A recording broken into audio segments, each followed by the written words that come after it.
Hey alligators, what's up? It's Allie Hardesty, and today's video is going to be all about mermaids and the conspiracy theory of whether or not they are in fact real. Only one.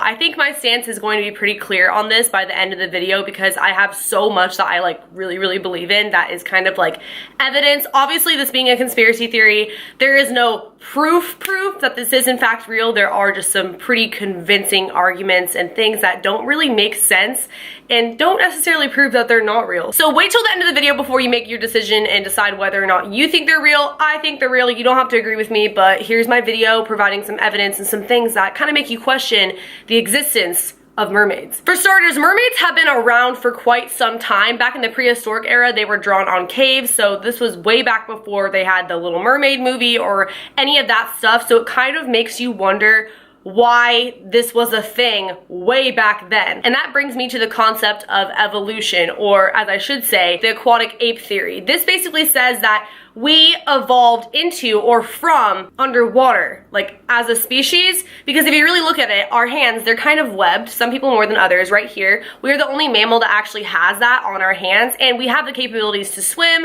hold our breath underwater, and do a lot of things. And I mean, obviously mermaids, they look just like us, except for they are underwater humans and they have the tails and all that. So it is possible that we did in fact adapt from mermaids, or mermaids adapted from us, vice versa. We are adapted to our environment, therefore they are adapted to living and breathing underwater. We are not, because we are on land. I know this sounds super crazy right now, but bear with me. I have so much more information coming and it is pretty convincing. Also, back to date, Christopher Columbus claims that he had an encounter with 3 different mermaids. He writes about it in his book. He's the guy who basically founded America next to the Indians. So there has been a lot of people who have come out and said that they saw mermaids. And just like alien or UFO sightings, it's one of those things where you kind of have to take their word for it. It's not really necessarily proof, but still, when you really break the mass of our Earth down, about 97% of the water comes from the ocean, and over 70% of the Earth is the ocean. We've only explored less than 5% of the ocean. That means over 95% of 70% of the Earth we don't know about. It's undiscovered. So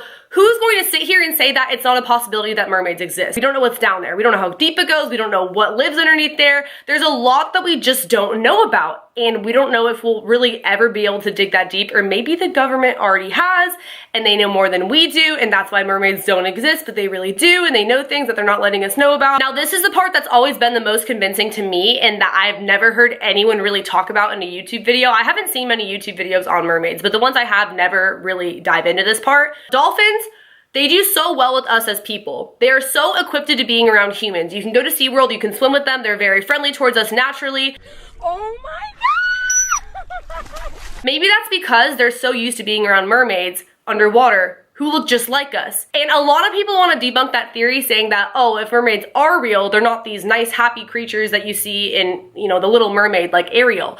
I'm not saying that at all. In fact, I would definitely have to agree with the fact that they're probably not the most friendly, nice underwater creatures, but I think that is towards us because we are constantly disturbing their natural habitat, which is the ocean. We're doing Navy sonar testing in their habitat, in their home, and that has killed so many underwater mammals.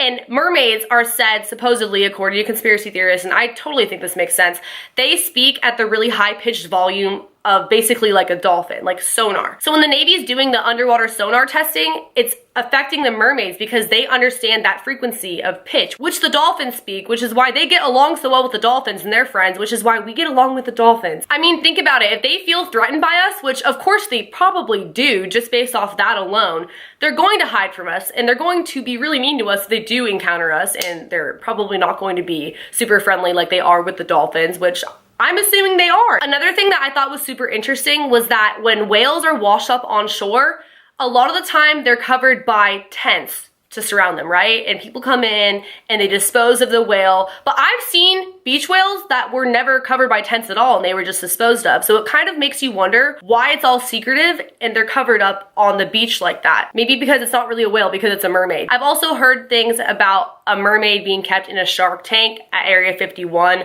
I don't really have any evidence or proof or research I can like provide you guys with on that, but I think it's totally possible. It would make a ton of sense if they did that. I definitely think that if mermaids do exist, that we have in fact captured one by now or had an experience with one. They've had an autopsy on a mermaid by now, because that's what we're gonna do as a government. I'm not saying I agree with it, but of course they're going to do that with aliens or mermaids if we do in fact find one, because they are this rare or non-existent endangered species or being. There have also been scientists who have come out and said that there have been sonar pitched noises underwater that they have been unable to identify, going back to the fact that mermaids speak at that level of frequency, along with fossils that are a new species found underwater that would basically be linked back to mermaids. It makes a lot of sense. It looks that way. All the pieces fitting together. I think that I definitely believe in mermaids 100%, and you don't have to, but this is just the evidence I kind of gathered for you all, and it kind of makes you question a lot, considering that much of our Earth we don't know about.